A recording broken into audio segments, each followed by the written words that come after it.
What's going on, guys? It's Nick here, back with another video. This week's schedule is going to be a little bit different just because of Thanksgiving.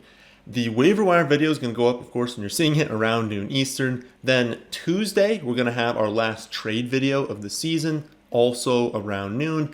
Wednesday is going to be a start-sit video, only talking about players from the Thanksgiving Day game. So we're going to go over every position in that one. Again, only players that play on Thanksgiving, also around noon. Then nothing Thursday or Friday before a huge start-sit video on Saturday that's going to go over the, of course, Sunday games and the Monday games for all positions. Probably uploaded at 8 a.m. Eastern, but we'll see on that one. Not 100% sure. So a little bit different than usual, but I think this setup makes sense. And with that, we're going to get into the waiver wire picks this week. But first, of course, have to start things off as usual, stat of the day. The last stat that we did was among the top 20 wide receivers in half PPR scoring, who had the fewest receiving touchdowns. I think I said total touchdowns, but let's be honest, it was for both of them. The answer is Keenan Allen, who also had 9 receptions for 112 yards on Sunday night, and yet again did not score. Brevin Hamden Music was the first to get that right on YouTube, and at Jared Kelly 1530 was the first to get that right on Twitter. Taste that. Who set the current season record as the fastest ball carrier this last week? So it was set this last week by someone. Ball carrier means anyone who had the ball. Could be offense, could be defense, any position. And it was the current season record set this week. All right, so we'll do quarterback first. So top quarterback ads, the way I'm seeing it this week, is Matt Ryan, Cam Newton, and Tyrod Taylor. When I go over things in this, honestly, for most of them, it is kind of in order. But at the end, I'm going to order everything, so don't necessarily think this is the order. At the end, I'll go over what order I take them in and then what FAAB I would spend on every player I talk about. So that'll be the last section. If you wanted to just skip to that, you can. Remember, everything is time-stamped. So we'll do Cam Newton first. He is the number one ad. 38% owned, so for a lot of you, he's not available, but he'd be a really good ad this week. He plays at the Dolphins in Week 12. Had a really, really good game this last week. And this is more of a longer-term ad. So, of course, you can stream him at the Dolphins. That still makes sense. But the other two players we're going to talk about here are just for Week 12. If you're looking for someone because you don't have an option at quarterback, Cam Newton is a solid ad. Threw for 189 yards, 2 touchdowns, added 46 and a score on the ground. That's why Cam Newton's valuable. It's not the passing. It's when you have 46 and a score on the ground, that's an extra 10.6 fantasy points. That is insane before you even add in any passing. This was also his first start. The Panthers also only ran 51 total offensive plays, so he's got plenty of upside if they run more plays, right? And obviously they're going to, because only 3 teams right now rank below 60 plays per game, with Seattle ranking last at 55. So they're not going to run 60, or not going to run 51 plays per game rest of the season. He's not going to be as efficient as he was this last week, but that'll balance out, right? He can go down in efficiency if they're running 20 more plays. Also, good option against the Dolphins this next week. I do think, again, he's the number one ad at quarterback. After that, it would be Matt Ryan, 45% owned, but he's been so bad the last 2 weeks that I think a lot of people have dropped him. He gets at Jaguars this next week. The offense has looked like just a dumpster fire without Calvin Ridley this season. But a meeting with the Jaguars is going to make anyone look better, right? It's obviously a scary ad since they only have 3 offensive points, in their last 2 games combined. That's not good. But just for how bad the Jaguars defense is, it's still a good ad. So I think if you're streaming, he's an option. And if that makes you want to throw up, then you could also add Tyrod Taylor. Only 5% owned. He's playing at home against the Jets. He only threw for 107 yards this last week. Didn't throw for a passing touchdown, so there's 4 points for you. But adds 28 rushing yards, plus 2 touchdowns on the ground. Matchup was also against the Titans. It was in a rainy game, a game where they ran the ball a lot in the second half because they were winning. And so since we expect him to lose most weeks, or at worst be even in the game script, he's a much better option. He's going to have better volume. He's not going to throw for 107 yards every week. And the Jets are not the Titans, right? The Jets have a really, really bad overall defense. I do think Newton's the clear number one. I think it could go either way between Ryan and Taylor. To be honest, I would just add the one that you personally feel better about. At wide receiver, got a few good options this week. For higher higher end options, obviously Mooney and then the Moores, both Elijah Moore and Rondale Moore. Mooney 53% owned, 16 targets. Like, he needs to be owned in 100% of leagues before this last week. Goes out there, gets 16 targets. And it wasn't because they ran 90 plays either. You could say, oh, they went to overtime. They ran a million plays. That he played 54 snaps and he earned 16 targets, which was a 47% share of the offensive targets. That's absolutely wild, but also not overly shocking, right? It's something we could see repeat. They have Marquise Goodwin, Jimmy Graham, Cole Kmet, and Damiere Byrd. Those are the other options. So, of course, you're going to throw Darnell Mooney. We also can't know how long Robinson will be out or limited with the hamstring injuries. We never want to play around with hamstring injuries, but it doesn't matter. Literally, it doesn't matter what the status of Allen Robinson is. Mooney needs to be on 100% of leagues. Obviously, Mooney's better with Robinson out, but it doesn't matter. If he's available in your free agency, you have to get him. You also need to be going out and getting Elijah Moore. He's owned in 40% of leagues, but that needs to be 100%. I've mentioned in every single video that rookie wide receivers tend to break out in the second half of the season, and that seems to be happening with Elijah Moore. He now has 7.4 targets per game over his last 5 weeks after the bye. That's not a coincidence. He has turned that into an average stat line of 5 receptions for 70 yards, and he's got 5 touchdowns in those 5 games. He also has Houston on deck, and he gets the Dolphins, the Jaguars, and the Bucks in the fantasy playoffs. Again, needs to be on 100% of leagues. Moving down a little bit, you have Rondale Moore, also a good ad, but I don't think needs to be on 100% of leagues. He's at 23% right now. That should probably be closer to 60, 70%. The issue with him is not the talent. He's very, very talented. It's how they're using him. They're using him so close to the line of scrimmage that he has 11 targets yesterday, but it came on negative 11 air yards, right? And he's got the shallowest ADOT of a wide receiver since at least 2016, right? I think he's super talented, and I think that they're going to develop him. They're going to get him more downfield looks, but I don't know that happens this season, and so he might have more games like this, and especially when Hopkins returns, he'll have more games where it's he has 7 targets, maybe 6 receptions, but it's for 40 yards, right? And so I'd still much rather have Mooney, much rather have Elijah Moore. He's a good consolation prize. We can't get them. If we're looking at, bottom barrel, less than 5% owned, should be out there in your league. You've got MVS, Tre'Quan Smith, Cedrick Wilson, and Noah Brown. MVS coming in at 3% ownership. He saw 10 targets, season high for that. Season high, 81% of the offensive snaps. Obviously, due to Lazard being out, they kind of had to have him out there that much. But, he's just the deep threat, right? He's just someone that I have him, I believe, in one of 3 leagues, and it's in my 14-team league. Of course, I benched him this last week, but he's a guy that you've got some injuries, you've got some players on bye, he's in a high-scoring game. You throw him in there in that second flex spot, and you hope he catches that 75-yard touchdown that he caught this last week. Of course, understand that he had a really good game. I don't remember the final stat line, but it was around 123 yards. But 75 and a touchdown of it came on 1 catch, right? So he's only got, around 3 receptions for 45 to 50 yards. Before that, understand that, right? The floor is still very, very low with MVS. But also understand that if you're in a 14, 16 team league and he's out there, he's really good at it because he captures that upside. Someone that can definitely shift the week for you. I definitely could have used him in my starting lineup this last week. Tre'Quan Smith, 2% owned. Another good option. I'm not looking to add him and then start him this next week. That'll be Cedrick Wilson. We'll talk about in a second. But since they're playing the Bills, if you didn't look ahead.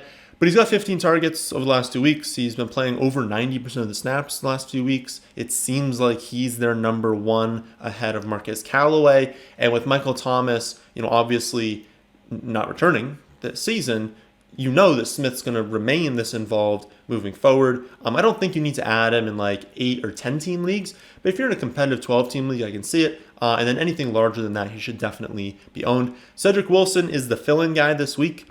He's 1% owned. He's going to be available everywhere. Only has 4 receptions on 7 targets for 36 yards, but most of that came in the second half, of course. We see CeeDee Lamb get the concussion right before halftime on just ridiculous that even happened, right? They should have called timeout. And then Dak should have thrown a better ball. And if either of those things don't happen, they have CeeDee Lamb, right? But of course, they don't call the timeout. They just chuck up this prayer throw Dak underthrows it, and now we have Lamb with a concussion. So they're probably not going to have Lamb on Thanksgiving. Hasn't been ruled out yet, but let's be honest. If he's got a concussion, I believe it's been confirmed, but he's not returning, right? He's not going to pass concussion protocol before then. We already know Amari Cooper is out for Thanksgiving. So Cedrick Wilson's not like some elite receiver, but if he's going to be on the field nearly every snap and he's got big play upside, he's going to get targets, he's going to get yards, he's going to be worth it. So definitely someone to go after, but only if you're going to use him this week or you're playing defense against someone that you're playing, right? You're not going out there and getting Cedrick Wilson if, you don't care if your opponent picks him up and you're not going to use him because, Lamb and Cooper are going to be back in week 13, so it's kind of useless to add if you're just stashing him on the bench. So I would really only be going out there and getting him if you're actually going to use him this week. You could add Noah Brown in deeper formats, just saying, hey, he's going to need to be on the field a bunch too. But they have other options, right? They're going to use the running backs. They're going to throw it to Schultz, Wilson, and Gallup. So Brown is still 6th or 7th. I don't remember how many I went through there. That would be 6th, whatever. So he's 6th in the target share. Doesn't mean he's going to go off, but in a deeper format, if you need to, he is an option. At tight end, I'm only seeing one option worth adding, and that's Adam Trautman. He's 6% owned right now. Target counts of 6, 7, 6, and 8 over the last 3 weeks, while maintaining a really high snap share. Dipped this last week, but he's maintaining a really good snap share. He is really more of just a fill-in if you don't have a reliable option or you got someone getting hurt on bye. But for those of you also in deeper formats where it's much more difficult to get a reliable tight end, he's getting decent volume. He's someone they really liked when they traded up to get him. And he's just being used more in the offense than he was to start the season. Will that go down when Alvin Kamara comes back? Tough to really know. But he's a tight end getting okay volume, and so I think in deeper formats you can get him. But in 8, 10, 12 team leagues, there's really just no one. There's really no one that you need to go out and get this week unless there's someone on your free agency that's 85% owned that just happens to not be owned in your league. Well, I'm not going to go over players who are 85% owned, but understand that. At running back, only really have 3 good options for you. It's Boston Scott, Tevin Coleman, and Matt Breida. Boston Scott around 20-25% owned right now. Of course, a lot of people dropped him now that Miles Sanders is back. They have Jordan Howard. But then Jordan Howard gets hurt, right? He leaves with a knee injury. Obviously, that's going to benefit Miles Sanders the most. But this is a run-first team now. And Kenneth Gainwell has kind of been phased out because of that. Gainwell is still a great running back. But if they're going to run it most of the time, that's not the strength of Gainwell. And so maybe they make him active now because they're going to have Sanders, Scott, and no Howard. So maybe they make Gainwell active. But Scott is the one that would benefit here. He would basically just take over what Jordan Howard was doing, maybe a little bit less. But also know that if tomorrow it comes out that Jordan Howard's fine, he's not going to miss any time, disregard this, right? We're not adding Boston Scott if Jordan Howard is fine. Very similar thing with Tevin Coleman, right? If it comes out that Michael Carter is good to go, we're not adding Tevin Coleman, but he's 3% owned right now. And if Michael Carter is going to miss time with this ankle injury, well, Tevin Coleman was who they leaned on. I think it's Coleman over Ty Johnson for a very similar situation as the Eagles. It seems like Ty Johnson is their Kenneth Gainwell. And so when you see Michael Carter go down, who was the featured back, it seems like they're just going to replace that production, a little bit less in the receiving game, but kind of just replace that with Tevin Coleman and leave Ty Johnson in a very similar role they had before. I could be wrong on that, but that's at least how I'm reading this. And so I would add Tevin Coleman over Ty Johnson because I don't think the role for Ty Johnson changes all that much. Last option I see is Matt Breida, 1% owned. Obviously, I want no part of this backfield as a 3-man committee. But Breida looks the best running back on this team recently. And he's been the most productive in back-to-back weeks. Only 6 touches per game, not something you can obviously rely on. But he's turned into 117 yards and 2 scores. Again, I want no part of this as a 3-man committee. But Breida has looked far more explosive than Zach Moss, than Devin Singletary, and he's definitely available everywhere. And so given how valuable it can be if you hit on a free agent running back, especially on a team like Buffalo, if, they start looking at the film and they're like, you know what, let's give Breida 40%, now 45%, now 50% of the snaps, well, then it'll be valuable. So more of a stash, and especially if one of them get hurt, Moss or Singletary, he'll get more work. But I think he can just earn more work because he does look like their best running back right now. Last up, we have defenses. After a week where we had a bunch of streaming options at the defensive position. There are very few quality options this week. In order of how I'd add them, we have the Panthers at the Dolphins. The Dolphins versus the Panthers. I think that's a defensive game. Bears at Lions. Falcons at Jaguars. And Texans versus the Jets. Obviously, some of those will make you cry, but there's not that many good options this week. Caveat for defense is always look at your list. If you're looking at someone who's like 75% owned, I didn't use them here. And so if you're looking like, oh, but the Patriots are available, should I add them? Yeah, obviously you should add them. So when people are on free agency that shouldn't be, they're the top of this list.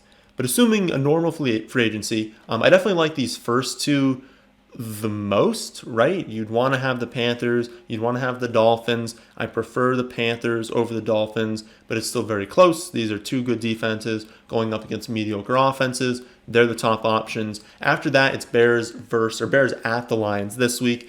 Lions are awful. Bears still have a quality defense, so I do that. Last two are just true desperation, right? But we've seen poor defenses succeed against bottom feeder offenses this season. So I would lean Falcons at Jaguars over Texans versus the Jets, but it's not a spot I want to find myself in, so hopefully you have better options there. So putting it all together, how I'd order things and what sort of like FAAB I would spend. If you're someone who doesn't use FAAB, I think that like Mooney and Elijah Moore are probably worth number one claims, but aside from that, no one I talked about today is worth it, and it would depend on your team, right? If you look at your team and you've got like 6 wide receivers that are clearly better than those guys, you don't need to, right? Because it's not as valuable to you. But if they'd be like your third best receiver, well, it is valuable to you, so I would.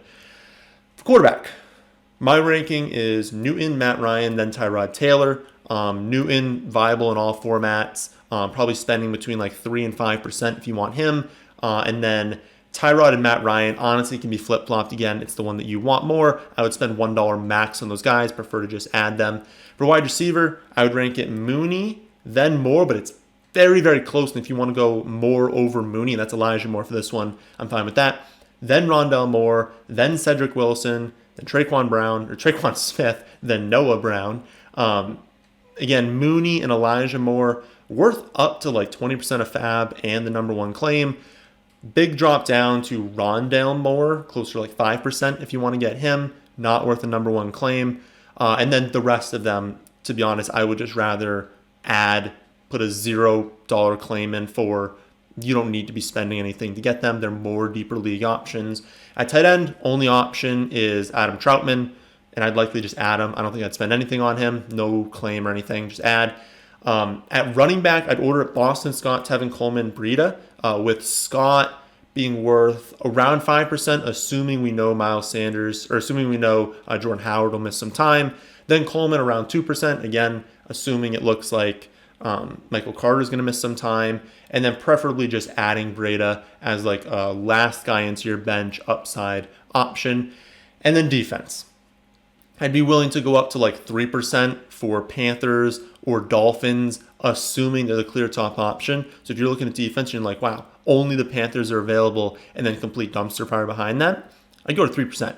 If it's like you have Panthers and Dolphins, maybe 2% on each. If there's other options that are also okay, 1%. Just literally go in, take like your 5 favorite defenses, put them all at like 1%, $1, whatever it is, and whichever one you get, just be happy with that. That's typically how I approach it. It's just that this week, if like only Panthers or only Dolphins are the top option, and there's a cliff after that, you can go up to 3%.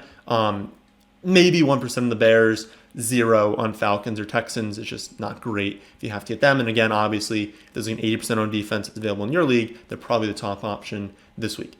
So that'll do it for the Week 12 waiver wire video. Remember that we have trade tomorrow around noon. On Wednesday, we have the start sit video for all players in the Thanksgiving games. And then Saturday will be like the rest of the start sits and what is going to be probably like a 40-minute video for that. So make sure you're subscribed if you want to catch all of that. That, my friends, is the end of this one. Hope you all enjoy. If you did, how about hitting that like button? How about subscribing to the channel if you're new here? Thanks for watching.